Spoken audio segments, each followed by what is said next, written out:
Shalom, puji nama Tuhan.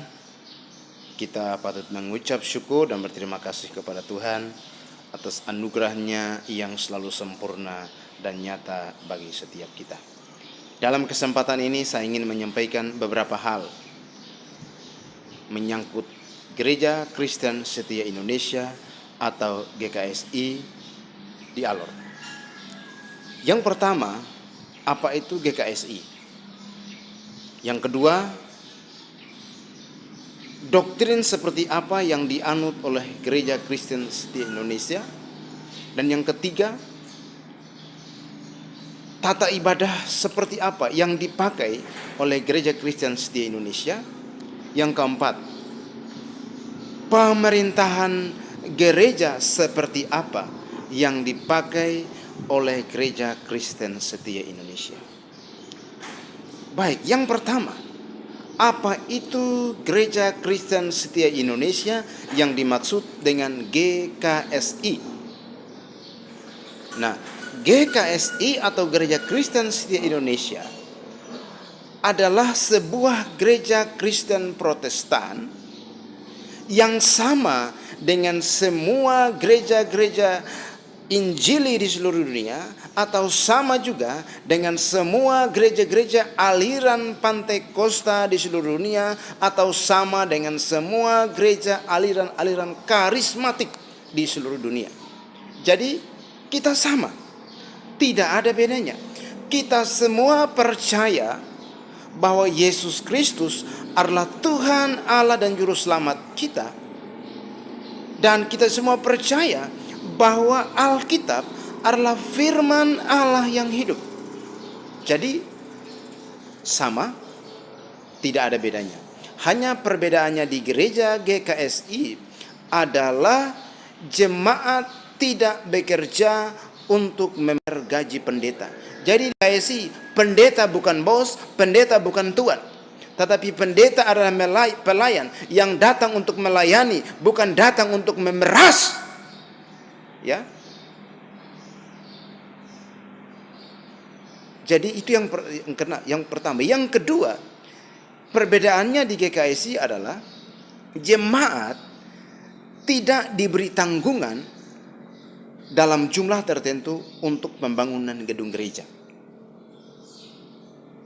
Di GKSI, kalau pendeta itu mau punya uang, mau punya mobil, mau punya motor, maka di GKSI pendeta itu diwajibkan untuk apa? Berdoa dan bekerja, bukan duduk dan minta kepada jemaat. Bahkan membuat berbagai program yang ujung-ujungnya adalah kumpul uang untuk bisa bayar pendeta punya gaji. Di GKSI tidak ada. Dan yang kedua, di GKSI kalau mau membangun gereja, yang pertama, itu menjadi tanggung jawab daripada pendeta tersebut. Jadi, kalau pendeta tersebut tidak bisa membangun gedung gereja, kau tidak perlu bangun gereja. Kau yang bangun gereja, lalu kau membuat orang lain yang berkorban. Kau memerah jemaat untuk membangun gedung gereja tersebut. Di GKSI tidak seperti itu. Tapi di GKSI, pembangunan gedung gereja adalah tanggung jawab mutlak daripada gembala gereja lokal tersebut. Apa yang harus dilakukan? Maka di GKSI kalau mau bangun gedung gereja, maka pendeta kalau memang dia punya uang, dia bangun dan dia jemaat datang untuk beribadah kepada Tuhan dalam gedung tersebut. Tetapi kalau dia tidak punya uang, maka yang perlu dilakukan oleh pendeta tersebut adalah berdoa sampai Tuhan memberikan suatu keajaiban. Entah itu bantuan bisa melalui sinode gereja kita, ataukah bisa melalui donatur-donatur tertentu. Yang pentingnya di GKSI jemaat tidak diperas untuk bayar gaji pendeta, jemaat tidak diperas untuk pembangunan gedung gereja. Itu yang pertama. Yang kedua, doktrin seperti apa yang dianut oleh GKSI? GKSI menganut teologi reform atau pandangan reform. Nah, dalam teologi reform ada dua pandangan, yaitu yang pertama reform liberal, dan juga reform moderat. Apa itu reform moderat? Reform moderat adalah aliran atau ajaran yang mengajarkan untuk tetap percaya bahwa Yesus Kristus adalah Tuhan yang tetap melakukan mujizat, kesembuhan, dan melakukan berbagai macam hal yang ajaib dalam kehidupan orang percaya dulu, sekarang, dan selama-lamanya. Itulah perbedaannya aliran reform moderat dan aliran reform liberal. Kalau liberal itu silakan Anda cek sendiri di Google bahwa mereka tidak terlalu percaya mujizat Tuhan, mereka sudah tidak terlalu percaya bahwa Roh Kudus masih bisa bekerja. Tetapi kalau reform moderat seperti kami di GKSI, itu kami percaya bahwa Tuhan masih melakukan mujizat dulu, sekarang, dan selama-lamanya. Itu yang kedua.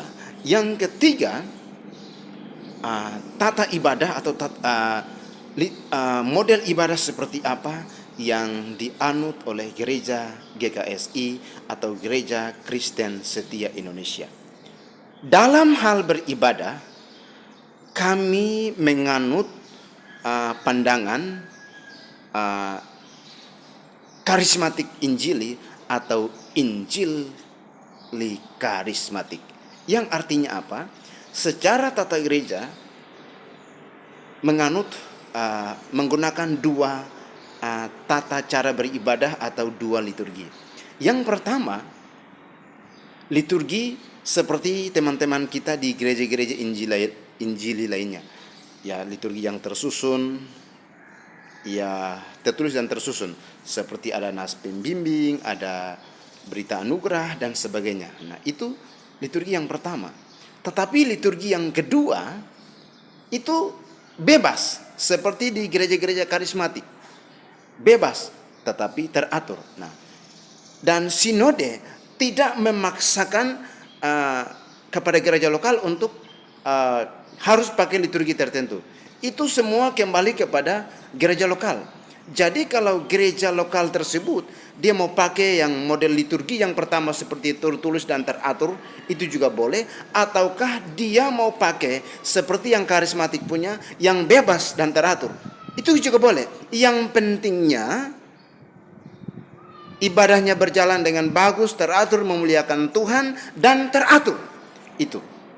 Jadi itulah poin yang ketiga, bahwa dalam hal beribadah kami menganut suatu pandangan, yaitu Injili karismatik, yaitu kita menganut dua liturgi, bisa seperti gereja-gereja Injil lainnya secara tertulis dan teratur, ataukah seperti gereja karismatik yang bebas tetapi teratur.